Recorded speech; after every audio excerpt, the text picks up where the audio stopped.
Bears' latest podcast, episode 99, Thanksgiving week, feast week, Eagles week, Black Friday week. Boys, we are 8-3. My camera quality getting worse. We're doing this from the road. This is as nitty gritty as it gets. This is what it's all about. This is Eagles week. We are facing an injured Eagles defense this week. That's right. Looking at some injury reports for the Eagles, secondary issues right off the bat. It's been brutal. They lost Blankenship. They lost that rookie who broke his ankle.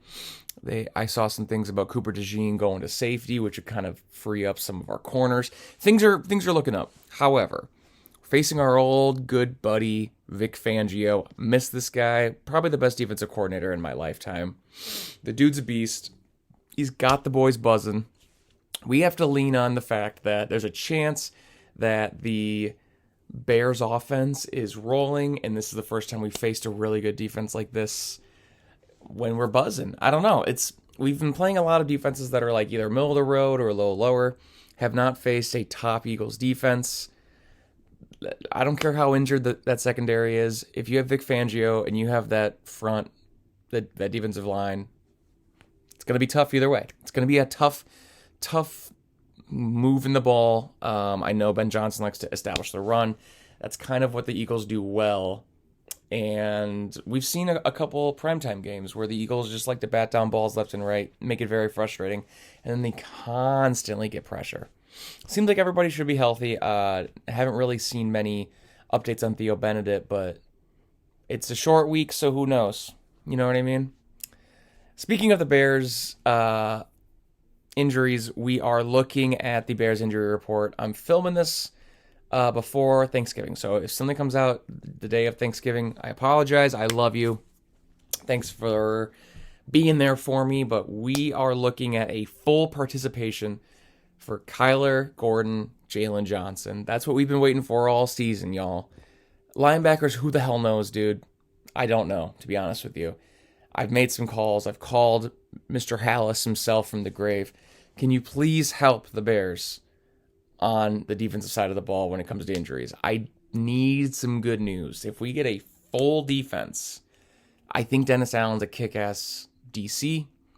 I think we could have an offense that keeps the defense off the field to avoid injuries, avoid pushing these injured guys further. I think this is a good litmus test to see where we're at. This may sound stupid, but I do think the main thing that will make me think something's different this season is beating the Packers, because that's just life. However, I think beating the defending champs is sick on a primetime game. Not primetime, but you know what I mean, like a big-ass game, Black Friday. This is going to be a game that we can really put our foot down and fucking show that we're not fake. Who knows? Maybe we are fake and maybe we're just winning some easy games.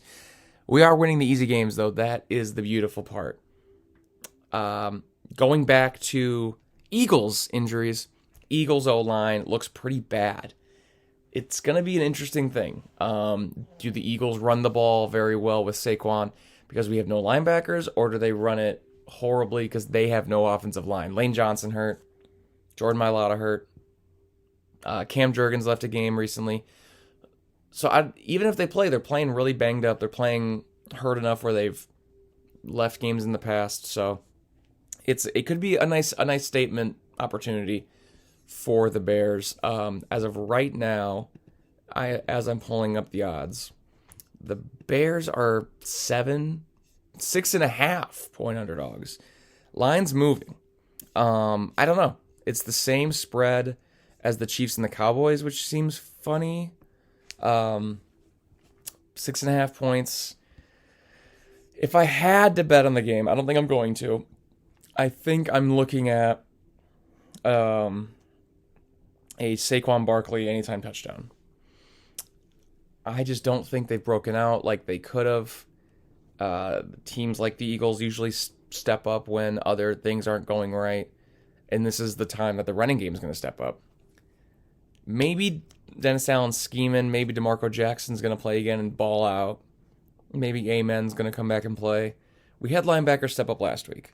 Running game, we gave up like 150 yards to Kenneth Gainwell, Jalen Warren. They are not really Saquon Barkley level.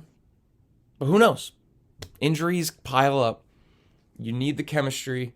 I don't know. I've never played offensive line in the NFL. Spoiler alert. But I would assume you would need reps with the first team often to get the repertoire with the guys next to you. You're going up against Montez Sweat, who's balling out right now. We're getting healthier on our D-line. Austin Booker's healthy. We still got Billings in the middle. We still got Grady Jarrett. We still got Gervon Dexter. These guys are all playing. These guys are all playing well. Maybe that Eagles O-line isn't set up for a run extravaganza, but I think they might be, which sucks. We'll see. This also might be a Jalen Hurts running game. You know, like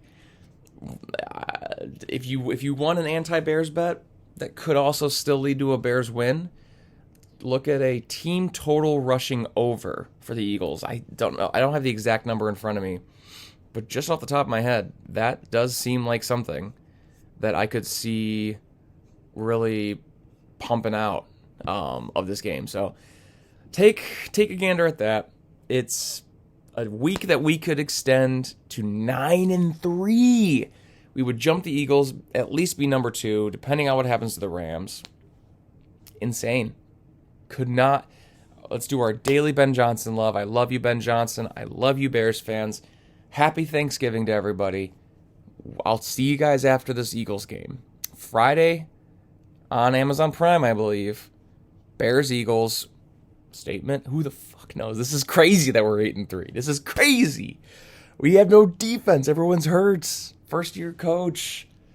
Oh, man, it's so sick.